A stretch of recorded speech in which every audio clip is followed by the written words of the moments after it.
गुजरात के राज्यपाल श्री आचार्य देवव्रत जी,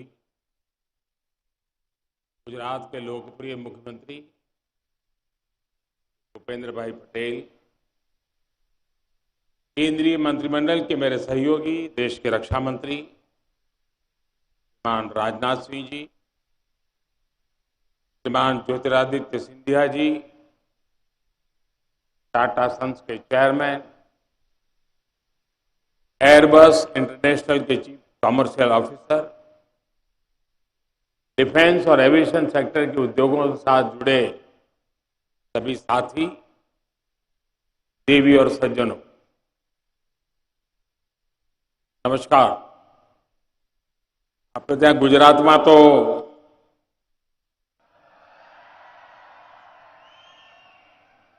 દિવાળી દેવ દિવાળી સુધી ચાલે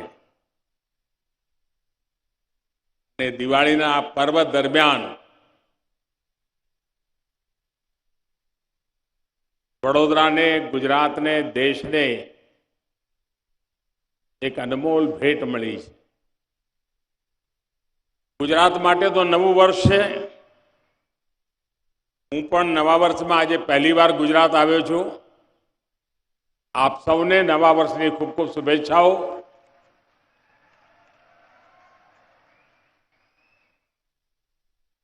आज भारत को दुनिया का बड़ा मैन्युफैक्चरिंग हब बनाने की दिशा में हम बहुत बड़ा कदम उठा रहे हैं। भारत आज अपना फाइटर प्लेन बना रहा है, भारत आज अपना टैंक बना रहा है, अपनी सबमरीन बना रहा है, और सिर्फ इतना ही नहीं, भारत में बनी दवाइयां और वैक्सीन भी आज दुनिया में लाखों लोगों का जीवन बचा रही है। भारत में बने इलेक्ट्रॉनिक गैजेट्स, भारत में बने मोबाइल फोन, भारत में बनी कारें आज कितने ही देशों में छाई हुई है। Make in India, make for the globe, कि इस मंत्र पर आगे बढ़ता रहा भारत आज अपने सामर्थ्य को और बढ़ा रहा है। अब भारत ट्रांसपोर्ट प्लेन का भी बहुत बड़ा निर्माता बनेगा। आज भारत में इसकी शुरुआत हो रही है और मैं वो दिन देख रहा हूं जब दुनिया के बड़े पैसेंजर प्लेन्स भी भारत में ही बनेंगे और उन पर लिखा होगा मेक इन इंडिया। साथियों, आज वडोदरा में जिस फैसिलिटी का शिलान्यास हुआ है वो देश के डिफेंस और एरोस्पेस सेक्टर को ट्रांसफॉर्म करने की ताकत रखता है। ये पहली बार है कि भारत के डिफेंस एरोस्पेस सेक्टर में इतना बड़ा निवेश हो रहा है। यहां बनने वाले ट्रांसपोर्ट एयरक्राफ्ट हमारी सेना को तो ताकत देंगे ही, इससे एयरक्राफ्ट मैन्युफैक्चरिंग के लिए एक नए इकोसिस्टम का भी विकास होगा।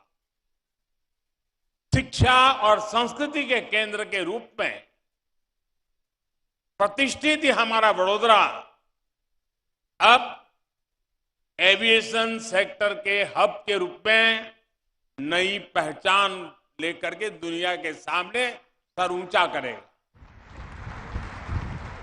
वैसे तो भारत पहले से ही काफी देशों में विमान के छोटे मोटे पुर्जे पार्ट्स निर्यात करता रहा है, लेकिन अब देश में पहली बार मिलिट्री ट्रांसपोर्ट एयरक्राफ्ट बनने वाला है। मैं इसके लिए टाटा ग्रुप को और एयरबस डिफेंस कंपनी को बहुत बहुत शुभकामनाएं देता हूं। मुझे बताया गया है कि इस प्रोजेक्ट से भारत की 100 से ज्यादा एमएसएमई भी जुड़ेगी। भविष्य में यहां दुनिया के दूसरे देशों के लिए एक्सपोर्ट के ऑर्डर भी लिए जा सकेंगे। यानी make in India, make for the globe का संकल्प भी इस धरती से और मजबूत होने वाला है। साथियों, आज भारत में दुनिया का तेजी से विकसित होता एविएशन सेक्टर है। एयर ट्रैफिक के मामले में हम दुनिया के टॉप 3 देशों में पहुंचने वाले हैं। अगले 4-5 वर्षों में करोड़ों नए यात्री हवाई सफर के यात्री होने वाले हैं। उड़ान योजना से भी इसमें बहुत मदद मिल रही है। अनुमान है कि आने वाले 10-15 वर्षों में भारत को करीब करीब 2000 से ज्यादा पैसेंजर और कार्गो एयरक्राफ्ट की जरूरत होगी। अकेले भारत को 2000 एयरक्राफ्ट की जरूरत होना यानी यही बताता है कि विकास कितना तेजी से होने वाला है। इस बड़ी डिमांड को पूरा करने के लिए भारत अभी से तैयारी कर रहा है। आज का ये आयोजन भी उसी दिशा में एक महत्वपूर्ण कदम है। साथियों, आज के इस आयोजन में विश्व के लिए भी एक संदेश है। आज भारत दुनिया के गोल्डन अपॉर्चुनिटी के लेकर के आया है।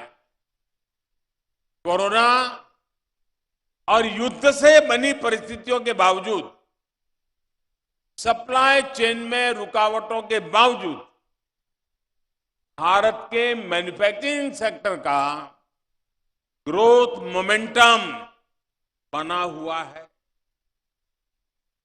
और ये ऐसे ही नहीं हुआ है। आज भारत में ऑपरेटिंग कंडीशंस लगातार सुधर रही। आज भारत में जोर कॉस्ट कॉम्पिटिटिवनेस पर है, क्वालिटी पर भी है।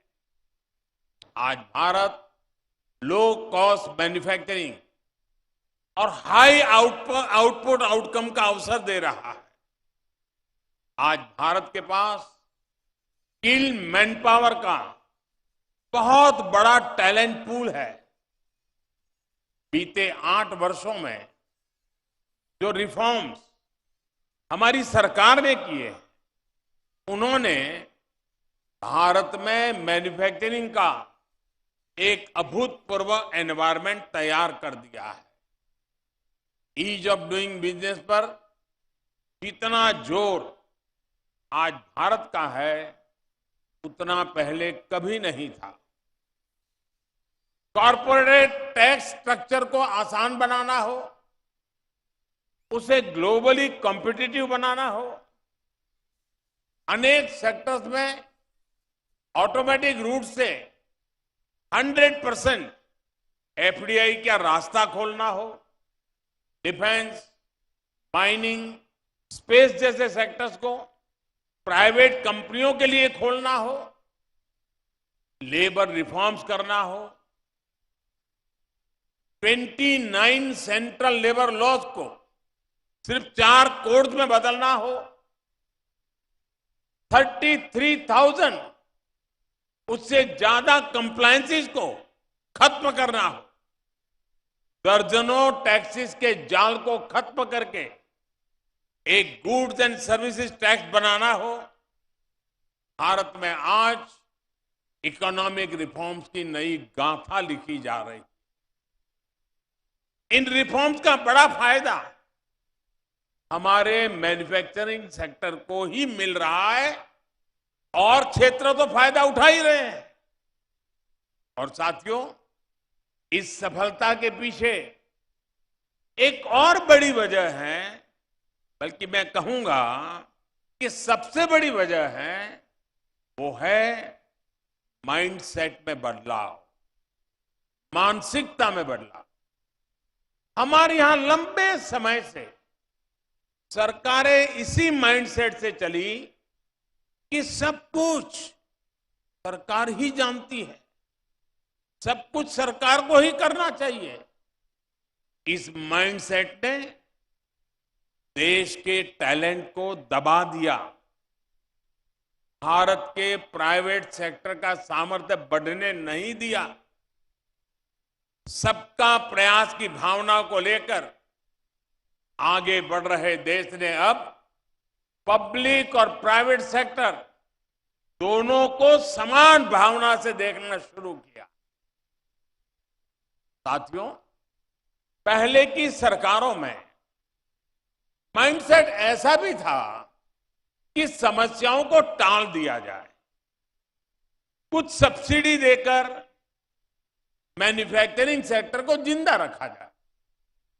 इस सोच ने भी भारत के मैन्युफैक्चरिंग सेक्टर का बहुत नुकसान किया है।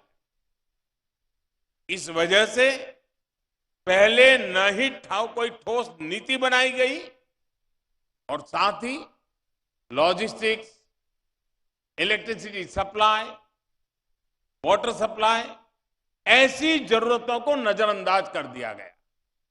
इसका परिणाम क्या हुआ? मेरे देश की युवा पीढ़ी इसको भली भांति जान सकती। अब आज का भारत एक नए माइंडसेट, एक नए वर्क कल्चर के साथ काम कर रहा है। हमने काम चलाओ फैसलों का तरीका छोड़ा है और विकास के लिए, निवेशकों के लिए कई तरह के इंसेंटिव लेकर आए हैं। हमने production link incentive scheme launch की, जिससे बदलाव दिखने लगा। आज हमारी पॉलिसी स्टेबल है, प्रिडिक्टेबल है और फ्यूचरिस्टिक है। हम पीएम गति शक्ति नेशनल मास्टर प्लान और नेशनल लॉजिस्टिक पॉलिसीज के जरिए देश की लॉजिस्टिक व्यवस्था में सुधार ला रहे हैं। साथियों, पहले एक माइंडसेट ये भी था कि भारत मैन्युफैक्चरिंग में बेहतर नहीं कर सकता, इसलिए उसे सिर्फ सर्विस सेक्टर पर ध्यान देना चाहिए। आज हम सर्विस सेक्टर भी संभाल रहे हैं और मैन्युफैक्चरिंग सेक्टर को भी समृद्ध बना रहे हैं। हम जानते हैं कि आज दुनिया में कोई भी देश सिर्फ सर्विस सेक्टर या सिर्फ मैन्युफैक्चरिंग सेक्टर का विकास करके आगे नहीं बढ़ सकता। हमें विकास के होलिस्टिक अप्रोच को अपनाना होगा और आज का नया भारत उसी रास्ते पर आत्मविश्वास के साथ चल पड़ा है। पहले की सोच में एक और गलती भी थी। माइंडसेट ये था कि हमारे यहां स्किल मैन पावर की कमी है, देश के स्किल पे भरोसा नहीं था, देश की टैलेंट पर भरोसा नहीं था और इसलिए मैन्युफैक्चरिंग के क्षेत्र पर एक प्रकार से उदासीनता रही, उस पर कम ध्यान दिया गया। लेकिन आज भारत मैन्युफैक्चरिंग में भी सबसे आगे रहने की तैयारी में है। सेमीकंडक्टर से लेकर एयरक्राफ्ट तक हम हर क्षेत्र में सबसे आगे रहने के इरादे के साथ आगे बढ़ रहे हैं। ये इसलिए संभव हुआ क्योंकि पिछले 8 वर्षों में हमने स्किल डेवलपमेंट पर फोकस किया और उसके लिए एक माहौल तैयार किया। इन सारे बदलावों को आत्मसात करते हुए आज मैन्युफैक्चरिंग सेक्टर में भारत की विकास यात्रा इस पड़ाव पर पहुंची है। साथियों, हमारी सरकार की इन्वेस्टमेंट फ्रेंडली नीतियों का फल एफडीआई में भी दिखता है। पिछले 8 वर्षों में 160 देशों से ज्यादा की कंपनियों ने भारत में निवेश किया है। और ऐसा भी नहीं कि विदेशी निवेश सिर्फ कुछ इंडस्ट्रीज में ही आया हो। इसका फैलाव अर्थव्यवस्था के 60 से ज्यादा सेक्टर को कवर करता है। 31 राज्यों के अंदर इन्वेस्टमेंट पहुंचा है। अकेले एरोस्पेस सेक्टर में ही $3 बिलियन से अधिक का निवेश हुआ है। साल 2000 से 2014 तक इस सेक्टर में जितना निवेश हुआ था उससे यानी वो 14 साल की तुलना में इन 8 वर्षों में 5 गुना ज्यादा निवेश हुआ है। आने वाले वर्षों में आत्मनिर्भर भारत अभियान के बड़े पिलर्स डिफेंस और एरोस्पेस सेक्टर होने वाले। हमारा लक्ष्य है कि 2025 तक हमारी डिफेंस मैन्युफैक्चरिंग का स्केल $25 बिलियन पार कर जाएगा। हमारे डिफेंस एक्सपोर्ट भी $5 बिलियन से अधिक होंगे। उत्तर प्रदेश और तमिलनाडु में विकसित हो रहे डिफेंस कॉरिडोर से भी इस सेक्टर को स्केल अप करने में मदद मिलेगी। वैसे मैं आज देश के रक्षा मंत्रालय और गुजरात सरकार की भी भूरी भूरी प्रशंसा करता हूं, तारीफ करता हूं। आपने देखा होगा कुछ दिन पहले उन्होंने गांधीनगर में बहुत शानदार डेफ एक्सपो आयोजन किया। डिफेंस से जुड़े सारे इक्विपमेंट्स का वहां बहुत बड़ा कार्यक्रम हुआ। और मुझे कहते हुए खुशी हो रही है और राजनाथ जी को मैं बधाई देता हूं कि अभी तक का सबसे बड़ा डेफ एक्सपो था। और इसमें सबसे बड़ी खूबी ये थी कि इस डेफ एक्सपो में प्रदर्शित सभी उपकरण और टेक्नोलॉजी सबके सब भारत में बने थे। यानी प्रोजेक्ट C295 का प्रतिबिंब हमें आने वाले वर्षों के डेफ एक्सपो में भी दिखाई देगा। मैं टाटा ग्रुप को और एयरबस को इसके लिए भी अग्रिम शुभकामनाएं देता हूं।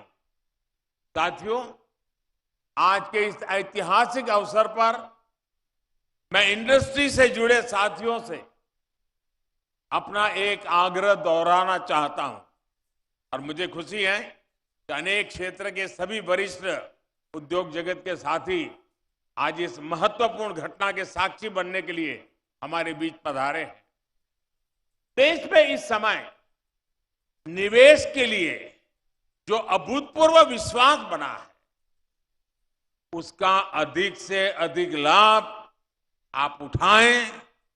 आप जितने एग्रेसिवली आगे बढ़ सकते हैं ये मौका जाने मत दीजिए। देश के जो स्टार्टअप्स हैं मैं उद्योग जगत के एस्टैब्लिश जो प्लेयर्स हैं उनसे आग्रह करूंगा, देश के जो स्टार्टअप्स हैं हम उन्हें कैसे आगे बढ़ने में मदद कर सकते हैं।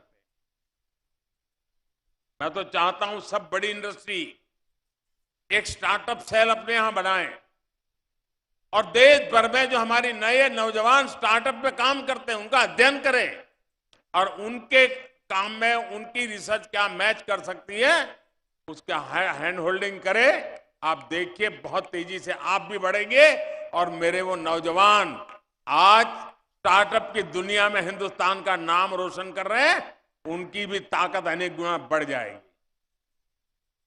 रिसर्च में अभी भी प्राइवेट सेक्टर की हिस्सेदारी सीमित ही है। इसको हम मिलकर बढ़ाएंगे तो इनोवेशन का, मैन्युफैक्चरिंग का और सशक्त इकोसिस्टम विकसित कर पाएंगे। सबका प्रयास का मंत्र हम सबको काम आएगा, हम सबके लिए मार्गदर्शक रहेगा और हम सब उसी राह पर चल पड़ेंगे।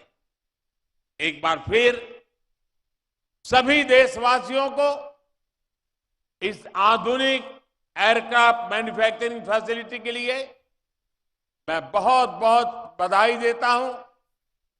देश के नौजवानों के लिए अनेक नए अवसर इंतजार कर रहे हैं। मैं देश की युवा पीढ़ी को भी विशेष रूप से शुभकामनाएं देता हूं। बहुत बहुत धन्यवाद।